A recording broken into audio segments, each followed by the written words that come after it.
Welcome everybody to Hearing Health Highlights with APPF, where we bring you exclusive interviews with independent audiologists in South Africa. Our goal is to help the public understand more about hearing health and the professionals who play a crucial role in it.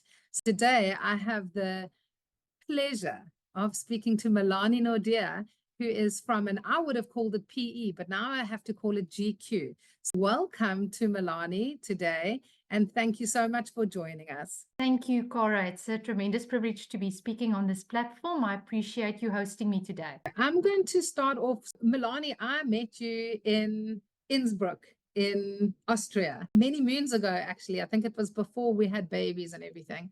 And you and I were learning more about cochlear implants. Let's start there because not every practice offers services in implantable hearing solutions. And I wanted to chat to you and ask you about that part of your practice and what you have to offer your patients who have no benefit from hearing aids and may be an implant candidate. Yes, thank you, Cora. I got involved in the field of cochlear implants in 2005 while I was still working for a ear, nose and throat specialist here in Port Elizabeth, Dr. Francois Retief.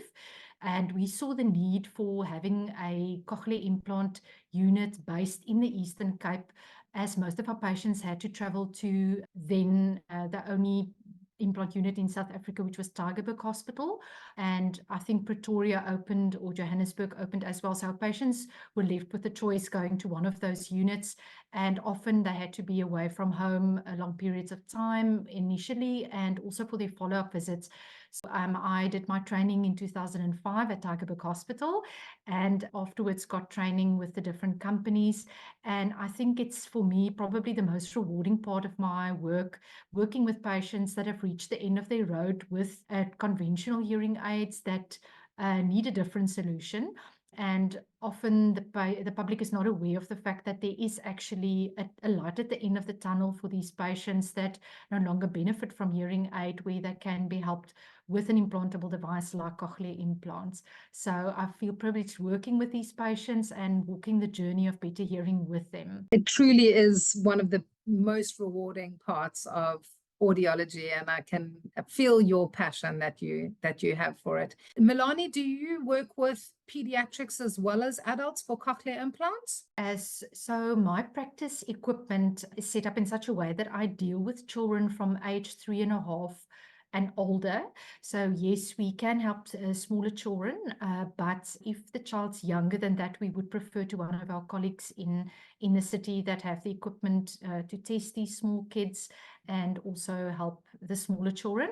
But the focus of my practice is really for cochlear implants, teenagers, older adults, and then adults, of course. It's amazing. You know, I find that working with the adults with cochlear implants is just so rewarding and so quick. And so it's a lovely field to work in. Can you tell me how someone who has a hearing loss in PE, if they have not benefited from hearing aids, how would they find you, and what would the process be that you would take them through in order to eventually give them better access to sound? Okay, thank you, Cora. So people can reach us in a variety of ways. The first one is to find us on the South African cochlear implant group called SACIC. They have a website, and we are listed as one of the clinics on the website. So by going to that, they will get access to our contact details. Patients can also reach us just by directly contacting one of our numbers that's listed on our website and on the APPF website. We have a Facebook presence, so we have a Facebook page called the Naude Hearing Solutions, and we advertise that way. But most patients really find us either via the implant surgeon and or Facebook. A lot of patients find us via just Google or Facebook. So what would happen is the patient would have to have a workup to determine whether they're candidate for a cochlear implant. My part is to look at the audiological part to look at what benefit they are deriving from their current hearing aids. Are those hearing aids optimally fitted? So they'll go through a process of fit hearing tests with and without the hearing aids. And we've got specific criteria that will indicate to us whether they all fall into the referral criteria for cochlear implantation. Once my assessment is completed, they would need to see the implant surgeon for the medical assessments that need to be done. And we're very fortunate to also have a psychologist on our team that could do assessment pre and post operatively, looking at the patient's expectations and the adjustment to a life-altering procedure, really. And then also we've got a member of our team, a few of them that do rehab work with the patient's auditory rehab, listening exercises to maximize the use of the implant. So really we work within a team when it comes to cochlear implants, of which I'm one member. So I want to end off this one just by asking you to tell me a nice heartwarming story about someone perhaps who has done really well with an implant, just so that someone else listening out there might think, oh, I could do with this. So thank you. I would like to share a story of one of our implantees. It's a lady in her early 40s that gradually lost her hearing over time, and she wore hearing aids, and it became quite clear over time that she was not fitting from her hearing aids anymore. And a year ago, she's roughly a year ago, she received a cochlear implant in her one ear, in her right ear, and she now went from a person that was mostly stuck at home. She couldn't do any work because she couldn't hear over the telephone. She couldn't deal with the public. And recently she qualified as a estate agent, and she is now able to work with the public directly, deal with telephone calls, and take clients to sites to go and look at different prospective homes.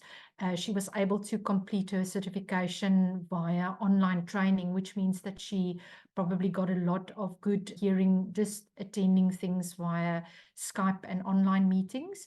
And, the testing that we see in our free field booth verifies that she's getting really good benefit from her cochlear implant. She told me that she can now hear better than she's ever heard with her hearing aids before. So you see someone going from being almost a recluse to someone that can actually fulfill a very rewarding job, working with people, working with strangers on a daily basis, and earning an income.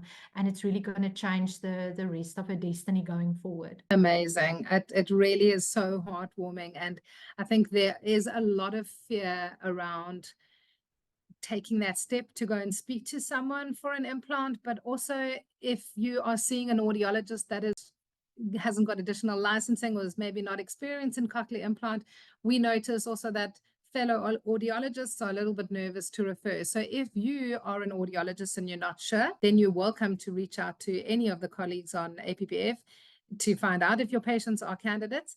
But further to that, if you are a patient and you're not benefiting from your hearing aids and you're in PE, give Melanie a call or text or an email, and she'll gladly help you to restore your access to sound. So thank you so much, Melanie, for joining us today. And I hope that many patients find you online. Thank you so much for having me, Cara. Yes, we would love to help patients with diagnostic hearing tests, looking at the hearing loss, the causes of the hearing loss, assist them with the process of choosing a hearing device, whether it's implantable or just a conventional hearing aid, and helping them along their journey of adjusting to it and become a successful user for the rest of their life. It's really our passion and a pleasure to tailor-make these journeys for our patients. Thank you so much for having me, and looking forward to working with you in the future and helping our patients.